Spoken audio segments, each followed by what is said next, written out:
कहते हैं हॉस्टल की रातें हंसी मजाक से भरी होती हैं, लेकिन अगर उसी हॉस्टल की दीवारों में किसी की दबी हुई चीख अब भी गूंजती हो, तो क्या तुम वहां एक रात भी गुजार पाओगे? ये कहानी उसी हॉस्टल की है जहां लौट आई थी जोया। राजस्थान का बूंदी शहर, कोटा से करीब 40 किलोमीटर दूर। यहां एक पुराना हॉस्टल है, शांति निवास गर्ल्स हॉस्टल। नाम भले ही शांति हो, पर पिछले कुछ सालों से वहां की रातें कभी शांत नहीं रहीं। 3 लड़कियां, अनुष्का, रिद्धिमा और कृतिका जेई की तैयारी के लिए यहां आई थीं। तीनों अलग अलग शहरों से थीं, लेकिन धीरे धीरे उनमें एक मजबूत दोस्ती हो गई थी। तीनों का सपना एक था, IIT क्लियर करना और अपने परिवार को गर्व महसूस कराना। लेकिन इस कहानी का चौथा चेहरा सबसे खास है त्रिशा। वो हंसमुख थी, बहुत बोलने वाली और सबसे ज्यादा शरारती। हर बात में मजाक, हर पल में ठहाका।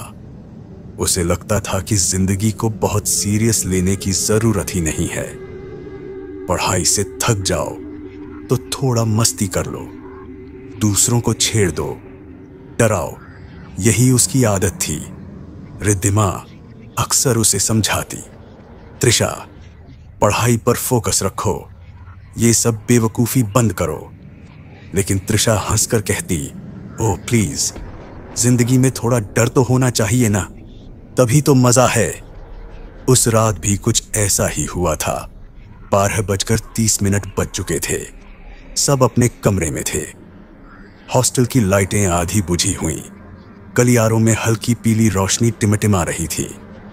त्रिशा को अचानक ख्याल आया, चल आज एक मजेदार प्रैंक करते हैं। उसने अपने मोबाइल को ब्लूटूथ स्पीकर से जोड़ा और उसमें से घुंघरू की आवाजें बजाने लगी। धीरे धीरे वो स्पीकर को गलियारे में रखकर दरवाजे पर दस्तक देने लगी। ठक ठक ठक, फिर भाग गई। पहले तो रिद्धिमा ने सोचा हवा होगी, पर जब दूसरी बार वही दस्तक हुई और उसके साथ वो घुंघरू की आवाज गूंजी, छन छन, तो उसने घबराकर कृतिका को जगा दिया। दोनों बाहर निकली, पर वहां कोई नहीं था, सिर्फ खाली कॉरिडोर और हवा में तैरती वो धीमी सी धातु जैसी गंध। सुबह जब सब एक साथ खाने की टेबल पर बैठे, त्रिशा हंसते हुए बोली, अरे वाह, तुम दोनों के चेहरे तो ऐसे लग रहे थे जैसे भूत ने सच में देख लिया हो। सबने उसे घूरा, पर वो हंसती रही।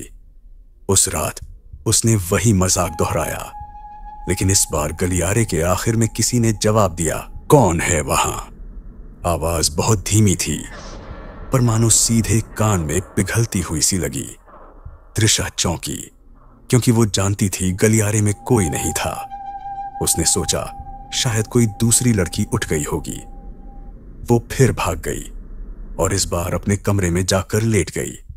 लेकिन उसके मोबाइल में जो ब्लूटूथ स्पीकर कनेक्ट था, वो अपने आप फिर से ऑन हो गया और उसमें से वही घुंघरू की आवाज फिर से बजने लगी।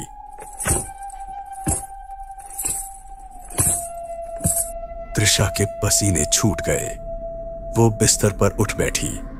स्पीकर उसने तो गलियारे में रखा था, लेकिन अब आवाज उसके कमरे के भीतर से आ रही थी। वो उठी।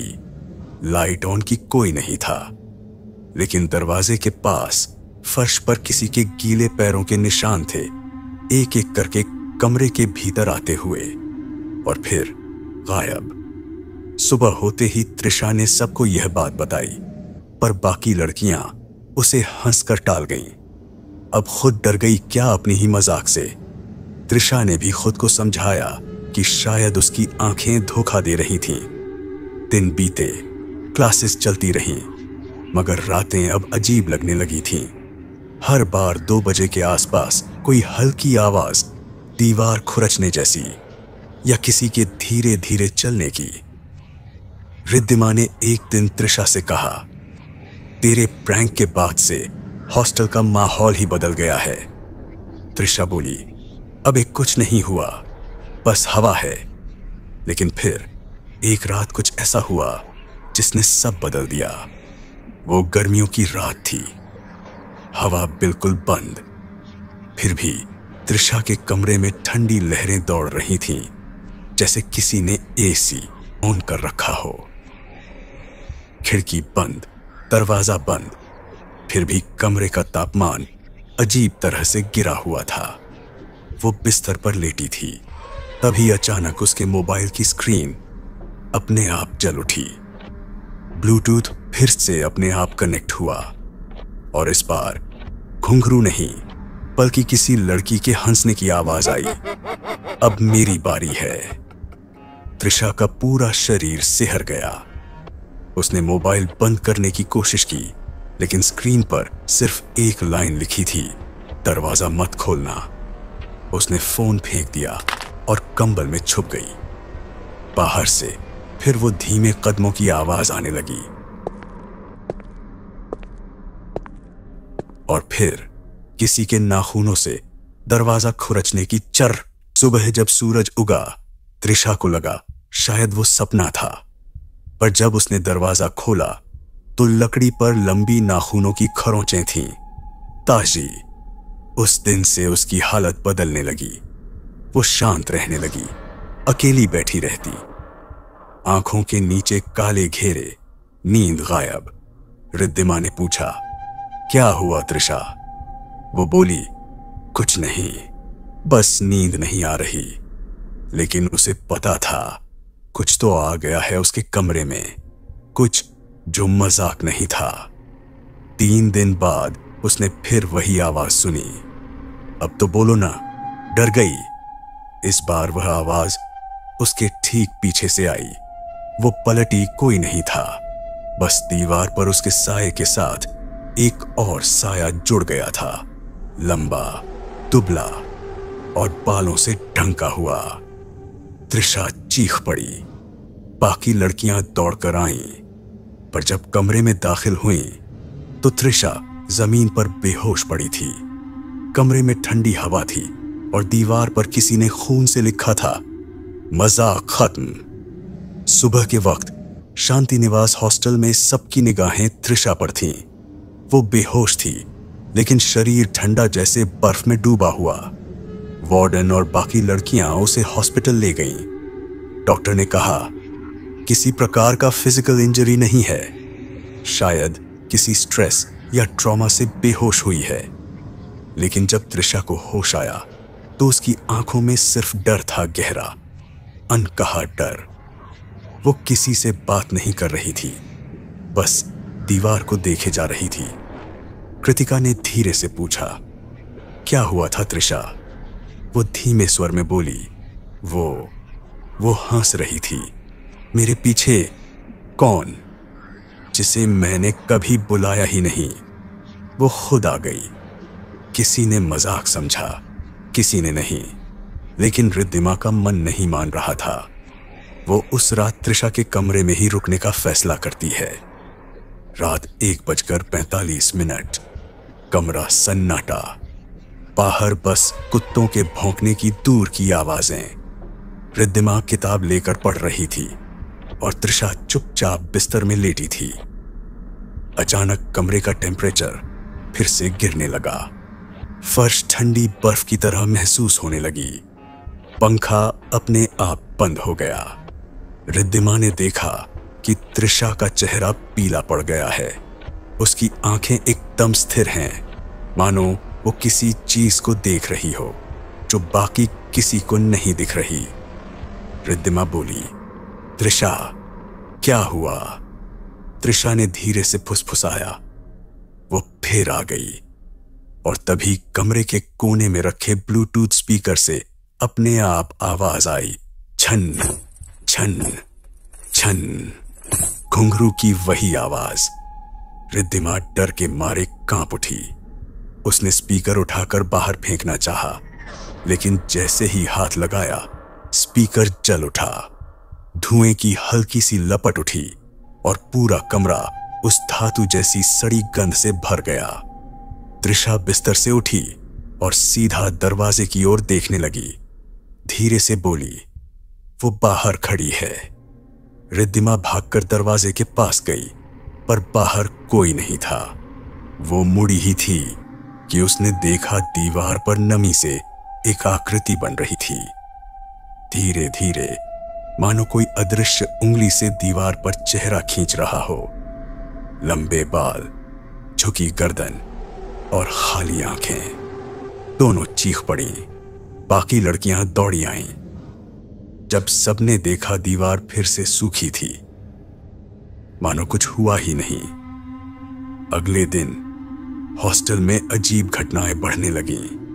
कभी किसी के बाथरूम में अपने आप नल खुल जाते, कभी गलियारे में किसी के कदमों की आवाज, और रात को किसी के रोने की धीमी फुसफुसाहट। लड़कियां अब सच में डरने लगी थीं। वार्डन ने साफ कहा, ऐसे वहम से डरना ठीक नहीं।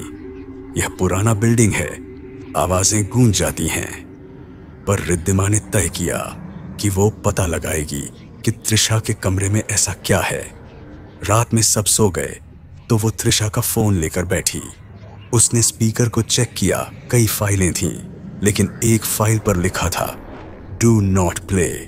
वो घबरा गई, लेकिन जिज्ञासा ने उसे रोकने नहीं दिया। उसने फाइल चला दी।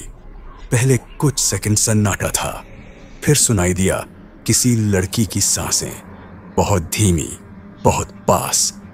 और फिर, क्यों बुलाया मुझे? फोन अपने आप बंद हो गया। रिद्धिमा का दिल जोर जोर से धड़कने लगा। उसने तुरंत स्क्रीन देखी। उस फाइल का साइज अब 666 MB दिखा रहा था। उससे पहले सिर्फ 6 MB था। अगली सुबह त्रिशा अपने कमरे में नहीं थी।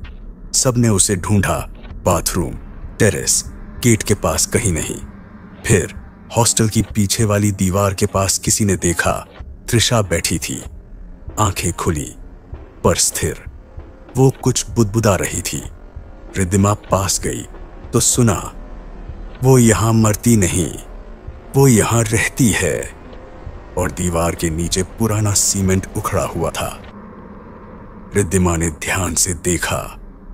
वहां किसी पुराने नाम की खुदाई थी। जोया नाम उखड़ा हुआ, लेकिन साफ पढ़ा जा सकता था। वार्डन ने बताया, यह हॉस्टल पहले एक मुस्लिम परिवार का घर था। उनकी बेटी जोया कई साल पहले यहीं मरी थी। कहते हैं उसने आत्महत्या की थी। वो नाम सुनते ही त्रिशा के चेहरे पर अजीब सा सुकून आ गया, जैसे उसे वही नाम सुनना था।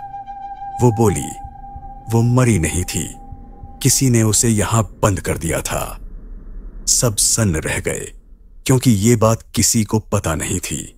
और त्रिशा के होठों से यह कैसे निकली? उस दिन के बाद से त्रिशा की तबीयत और बिगड़ने लगी। वो कभी अपने आप हंसती, कभी रोने लगती, कभी अंधेरे को देखकर बात करती। मैंने तो मजाक किया था ना, माफ कर दो। रिद्धिमा ने एक बार देखा कि वो कमरे के फर्श पर उर्दू में कुछ लिख रही है। उसने पूछा, तू उर्दू कब से जानने लगी? वो बोली, मैं नहीं, वो जानती है। और अगली ही पल उसने अपना सिर दीवार से जोर से टकरा दिया। खून बहने लगा, लेकिन वो हंस रही थी। अब मजाक पूरा होगा। रात होते ही हॉस्टल की लाइट्स भड़कने लगी। सब दरवाजे अपने आप खुलने बंद होने लगे। गलियारों में वो घुंघरू की आवाज गूंजने लगी, छन छन छन। लड़कियां रोने लगीं। वार्डन ने गेट बंद करवा दिया, पर आवाज रुक नहीं रही थी, बल्कि अब वो करीब आ रही थी, एक कमरे से दूसरे कमरे तक। हर बार किसी को लगता जैसे कोई लंबी चोटी वाली लड़की खिड़की के पास खड़ी है और बस देख रही है। रिद्धिमा ने त्रिशा को उठाया और जोर से झकझोरा, बोल, कौन है वो? त्रिशा के होंठ धीरे धीरे खुले। उसकी आवाज बदल चुकी थी, भारी और बहुत पुरानी। जोया। वो नहीं चाहती कोई उसकी नींद तोड़े। और तभी कमरे की ट्यूबलाइट फट गई। कांच के टुकड़े उड़ते हुए दीवार पर लगे उस पुराने नाम जोया पर जा गिरे। फर्श पर ताजा खून की बूंदें टपकने लगीं, लेकिन किसी को चोट नहीं लगी थी। सिर्फ त्रिशा की आंखें पूरी काली हो चुकी थीं। वो रात बाकी हर रात से अलग थी। पूरा हॉस्टल बिजली जाने से अंधेरे में डूबा हुआ था। खिड़कियों से आती हवा भी थम चुकी थी, जैसे हर चीज जोया के डर से रुक गई हो। रिद्धिमा ने त्रिशा को देखा। वो खिड़की के पास बैठी थी, बाल उलझे हुए, आंखें शून्य में टिकी। होंठों पर बस एक ही शब्द बार बार दोहरा रही थी, जोया, जोया, जोया। रिद्धिमा ने पास जाकर धीरे से कहा, कौन थी जोया? त्रिशा का सिर धीरे से घूमता है, उसकी आवाज बदल जाती है। वो जिसे सबने धोखा दिया, जिसे इस दीवार में दफनाया गया था। रिद्धिमा के रोंगटे खड़े हो गए। दीवार में। उसने तुरंत फोन की टॉर्च जलाई और कमरे की दीवार को गौर से देखा। सीमेंट के नीचे कुछ उभरा हुआ दिख रहा था, मानो किसी ने जल्दबाजी में उसे बंद किया हो। टॉर्च के उजाले में उखड़ी हुई परत के बीच छोटे छोटे नाखूनों के निशान थे, भीतर से खुरचने के। रिद्धिमा के हाथ कांप गए। त्रिशा, तू कैसे जानती है ये सब? लेकिन जवाब जोया ने दिया, क्योंकि अब मैं उसके अंदर हूं। वो आवाज कमरे के हर कोने से गूंजने लगी। फर्श पर टॉर्च गिर गई और चारों ओर घुप अंधेरा छा गया। रिद्धिमा ने डर के मारे आंखें बंद कर लीं, लेकिन उस अंधेरे में भी उसे साफ दिखा दीवार के बीचों बीच एक धुंधली आकृति बन रही थी। एक लड़की, लाल दुपट्टे में, अधूरी आंखें और हाथों में खून के धब्बे। उसने कहा, मैं हंसी थी जब उन्होंने मुझे रोका था, अब वो सब रोएंगे। सुबह तक रिद्धिमा को नींद नहीं आई।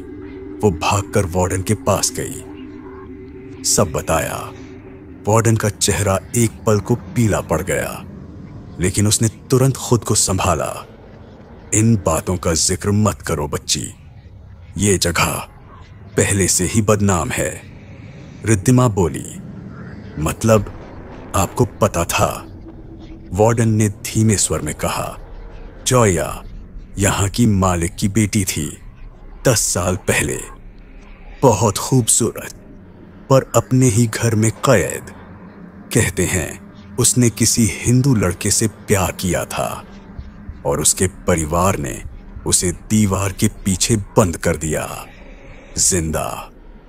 वो चुप हुई, फिर बोली, और फिर इस घर को हॉस्टल में बदल दिया गया। किसी ने कभी उस हिस्से को नहीं खोला। रिद्धिमा की आंखों में आंसू आ गए। मतलब वो अब भी? वार्डन बोली, हां, शायद उसका गुस्सा अब भी यहां है। उसी दोपहर त्रिशा गायब हो गई। कितनी भी कोशिश की गई, वो नहीं मिली। कभी कोई कहता उसने छत पर किसी को चलते देखा, तो कोई कहता नहीं, वो नीचे पानी की टंकी के पास थी। रिद्धिमा अब टूट चुकी थी। वो डर नहीं रही थी, बस जवाब चाहती थी। उसने अकेले जाकर त्रिशा का कमरा खोला। दरवाजे पर वो खुरचने के निशान अब और गहरे हो गए थे।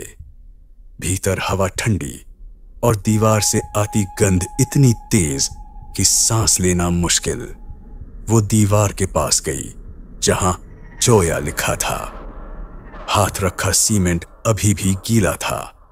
अचानक दीवार से एक धीमी आवाज आई, जैसे कोई अंदर से सांस ले रहा हो। रिद्धिमा ने कांपते हुए पूछा, जोया, त्रिशा कहां है? अंदर से फुसफुसाहट आई, वो मेरे साथ है। दीवार हिलने लगी, जैसे अंदर कोई दबा हुआ हो, और अगले ही पल दीवार का एक हिस्सा टूटकर नीचे गिरा। धूल के बीच एक पुरानी चुन्नी, सड़ी हुई और खून में लिपटी, और उसी पर गिरा त्रिशा का लॉकेट जो उसने कल पहना था। रिद्धिमा चीख पड़ी, त्रिशा, लेकिन जवाब आया, वो वही है जहां मुझे छोड़ा था। दीवार के भीतर से धीरे धीरे किसी के खरोंचने की आवाज आने लगी।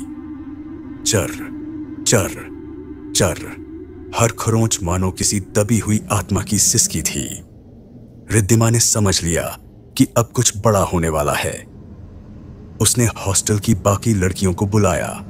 सबने मिलकर दीवार का पूरा हिस्सा तोड़ने का फैसला किया।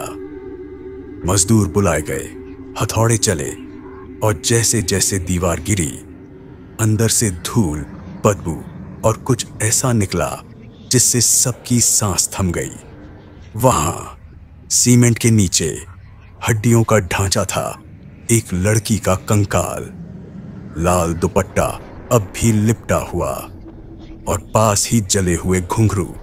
सभी चीख पड़ी, लेकिन रिद्धिमा अब रो नहीं रही थी। वो बस त्रिशा को ढूंढ रही थी। त्रिशा कहाँ है? बताओ, त्रिशा कहाँ है? तभी पीछे से एक हल्की हंसी सुनाई दी, वही हंसी जो त्रिशा की हुआ करती थी। वो पलटी और देखा त्रिशा वहीं खड़ी थी, पर अब उसके चेहरे पर वो शरारत नहीं थी। आंखें काली, होंठ सूखे और आंखें। अब कोई मजाक नहीं करेगा, रिद्धिमा ने कांपते हुए कहा।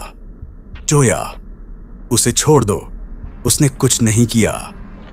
जोया मुस्कुराई। क्यों नहीं? उसने मुझे बुलाया था ना, मजाक में ही सही। उसने मेरी नींद तोड़ी थी। रिद्धिमा ने हाथ जोड़ लिए। वो नहीं जानती थी तुम यहां हो, वो बस खेल रही थी। जोया की आंखों में एक पल को दर्द झलका। मैं भी खेल ही रही थी। जब उन्होंने दीवार बंद कर दी थी, कमरे में ठंडी हवा घूमने लगी। घुंघरू की आवाज तेज होती गई। सारे बल्ब एक एक कर फट गए और त्रिशा जमीन पर गिर पड़ी, बेहोश।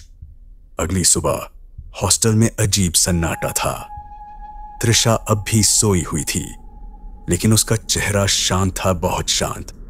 किसी ने कहा वो अब ठीक है, पर रिद्धिमा को पता था कुछ खत्म नहीं हुआ, क्योंकि जब वो कमरे से बाहर निकल रही थी तो उसने देखा दीवार पर जोया नहीं लिखा था, बल्कि ताजी उंगलियों से उभरा नया नाम था, त्रिशा। हेलो दोस्तों, तो कैसे हैं आप सभी? रिद्धिमा ने फोन ऑन और रिकॉर्डिंग चालू की। उसने कांपते हुए कहा, अगर ये वीडियो किसी को मिले तो समझ लेना हॉस्टल नंबर 3 में कोई जिंदा नहीं बचा। उसकी आंखें सूजी हुई थीं, आवाज टूटी हुई। कल रात त्रिशा जागी थी, लेकिन वो त्रिशा नहीं थी। वो रात जब रिद्धिमा के कमरे का दरवाजा खुद खुला, त्रिशा अंदर आई, वही चेहरा, पर निगाहें खाली। हाथ में वही टूटा घुंघरू जो दीवार के अंदर मिला था। वो हंसते हुए बोली, काफी सो गई ना रिद्धिमा? रिद्धिमा पीछे हटी। जोया, उसे छोड़ दो कृपया। मैं उसे नहीं छोड़ सकती, जोया की आवाज आई, क्योंकि अब मैं वही हूं। वो आगे बढ़ी। हर कदम के साथ कमरे का तापमान गिरने लगा। खिड़कियों के शीशे धुंध से भर गए और दीवार पर एक शब्द खुद उभर आया, मुक्ति। रिद्धिमा ने कांपते हुए पूछा, तू मुक्ति चाहती है? जोया ने सिर झुका लिया। हां, पर उसके बिना नहीं। मतलब मेरा जिस्म गया, पर मेरी रूह अब उसके जिस्म से बंधी है। अगर वो जिएगी, मैं नहीं जा पाऊंगी। रिद्धिमा के गले से आवाज नहीं निकली। तो अब या तो वो या मैं। अचानक बिजली चली गई। कमरा फिर उसी काले अंधेरे में डूब गया। रिद्धिमा ने टॉर्च उठाई। त्रिशा गायब थी। सिर्फ दीवार पर लिखा था, टेरेस पर आओ। वो भागी, सीढ़ियां चढ़ती गईं। हर मंजिल पर जोया की हंसी गूंज रही थी। घुंघरू की आवाज हर कदम के साथ और करीब आती जा रही थी। छत पर पहुंचकर उसने देखा त्रिशा दीवार के किनारे खड़ी थी। बाल उड़ रहे थे और आंखों से आंसू बह रहे थे। आवाज जोया की थी। ये दीवार याद है, यहीं उन्होंने मुझे बंद किया था। तू त्रिशा को गिरने नहीं दे सकती। अगर वो मरेगी तो मैं आजाद हो जाऊंगी, रिद्धिमा चिल्लाई। और अगर तू गई तो वो भी खत्म हो जाएगी। जोया एक पल को रुकी। उसकी आंखों में दो आत्माओं का संघर्ष चल रहा था, एक मासूम, दूसरी बदले की। फिर हवा तेज हुई। त्रिशा ने कहा, रिद्धिमा, अगर कभी मैं लौटूं तो मुझे रोक लेना। और अगले ही पल उसने छलांग लगा दी। रिद्धिमा की चीख पूरे हॉस्टल में गूंज गई। नीचे पहुंची तो त्रिशा का शरीर बेसुध पड़ा था, सांसें धीमी पर जिंदा। वो उसे अस्पताल ले गई, पर डॉक्टर ने सिर हिलाया। दिमागी सदमा है, शायद कुछ दिनों में खुद ही बोलने लगे। लेकिन त्रिशा कभी नहीं बोली। उसकी आंखें हमेशा किसी अदृश्य दीवार पर टिकी रहती, जैसे कुछ ढूंढ रही हों। 3 महीने बाद हॉस्टल हमेशा के लिए बंद कर दिया गया। रिद्धिमा वहां से चली गई, पर डर उसका पीछा नहीं छोड़ता था। हर रात उसे वही घुंघरू की आवाज सुनाई देती, धीमी पर पास आती हुई। एक रात उसने फोन खोला, पुराने हॉस्टल के सीसीटीवी फुटेज देखने का मन किया। 3 महीने पुराने फीड में कुछ दिखा छत पर त्रिशा की परछाई, और उसके बगल में एक लड़की लाल दुपट्टे में मुस्कुराती हुई। रिद्धिमा का दिल जम गया। वीडियो अचानक काला पड़ा और स्क्रीन पर बस एक लाइन उभरी, तूने कहा था अगर मैं लौटूं तो मुझे रोक लेना। स्क्रीन फ्रीज, वीडियो खत्म।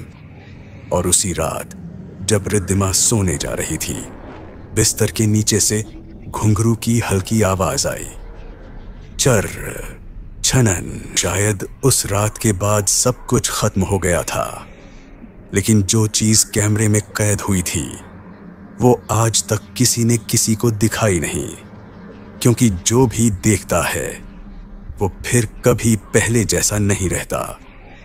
क्या तुम देखना चाहोगे वो वीडियो अगली कहानी में?